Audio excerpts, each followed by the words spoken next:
Why are some of the most artistically rich communities being visually ruined by AI slop? The key to understanding why this keeps happening was already highlighted by Karl Marx over a century ago. This past week, we've seen an influx of outrage from beloved gaming studios like Larian to visually rich titles and Game of the Year, Expedition 33, and even in other aspects of our visually creative lives. I check my email and I have a promotional ad from a vintage reproduction brand that I love, using AI art.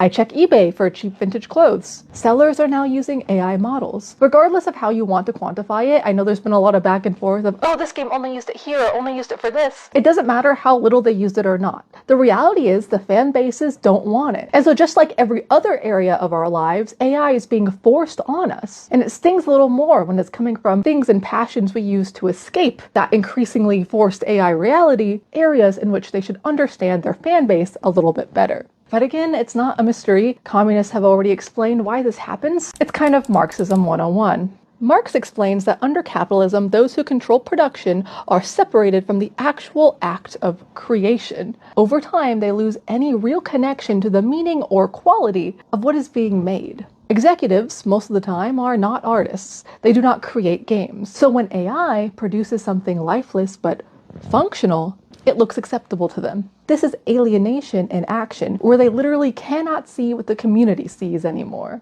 In Capital, Marx explains how capitalism erases the social reality behind things. Human labor disappears and only the finished product remains. So when a company uses AI art, this is commodity fetishism. There is no artist to credit, no labor to acknowledge, and no relationship between the creator and the audience. Art becomes a visual commodity stripped of humanity. Then Marx and Engels emphasize that capitalism splits decision-making from doing. Those at the top plan and calculate, those below create. The current system we're in, the structure of late-stage capitalism, it's a system that trains leadership to value efficiency over meaning. Capitalism teaches that those succeeding within it, that profits equal correctness.